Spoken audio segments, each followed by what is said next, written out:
வணக்கம். சற்று முன் கிடைக்கப்பெற்ற ஒரு மிக மிக முக்கியமான செய்தி ஒன்று வெளியாகி உள்ளது. ஊழல் வழக்கில் டெண்டர் ஊழல் வழக்கில் எடப்பாடி பழனிசாமி மிக முக்கியமான ஆதாரத்துடன் அமலாக்கத்துறை அதிகாரிகள் விசாரணை நடத்துவதற்கு நீதிமன்றத்தில் அனுமதி பெற்றுள்ளார்கள். 2021 வரை அமைதியாக இருந்த அமலாக்கத்துறை அதிகாரிகள் என்றைக்கு பாஜகவுடன் கூட்டணி இல்லை என்பதையும் எதிரியாக பாஜகவை நாங்கள் பார்க்கிறோம் என்பதையும் எடப்பாடி பழனிசாமி அவர்கள் வெளியிட்டதில் இருந்து மக்களவை தேர்தல் முடியும் வரை பாஜக அமைதியாக இருந்தது.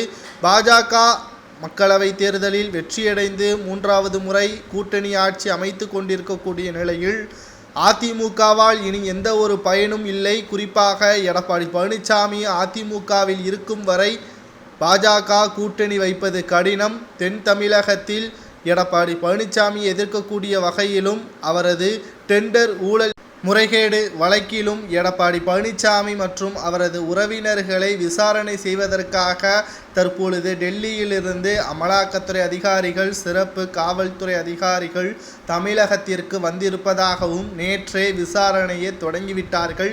முதற்கட்ட விசாரணை 23 கோடி ரூபாய் மோசடி செய்ததாக முன்னாள் அமைச்சர் வேலுமணி அவர்களிடம் விசாரணை நடத்தியிருப்பதாகவும், அடுத்தடுத்ததாக எடப்பாடி பழனிசாமி அவரது ஆதரவாளர்கள் தங்கமணி, வேலுமணி, ஜெயக்குமார், கே.பி. முனுசாமி இவர்களிடம் விசாரணை நடத்த உள்ளதாகவும் தற்பொழுது செய்திகள் நமக்கு கிடைக்கப்பெற்றுள்ளது. பாஜக வேட்டையை ஆரம்பித்து விட்டதாகத்தான் அரசியல் வட்டாரங்களில் செய்திகளை நம்மால் பார்க்க முடிகிறது.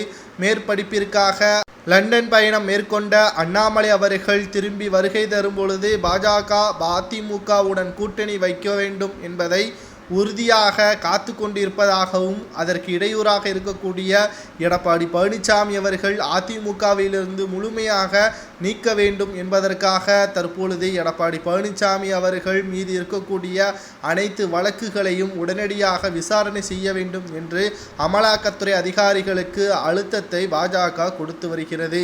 நேற்றே களத்தை தொடங்கிவிட்ட அமலாக்கத்துறை அதிகாரிகள் தற்பொழுது எடப்பாடி பழனிசாமியின் பண்ணை வீட்டிலும் சோதனை நடத்தியிருக்கிறார்கள். 145 கோடி ரூபாய் டெண்டர் ஊழல் முறைகேடு செய்திருப்பதாக அவர் மீது வழக்கு பதிவு செய்ய உள்ளதாக தகவல்களும் வெளியாகியுள்ளது.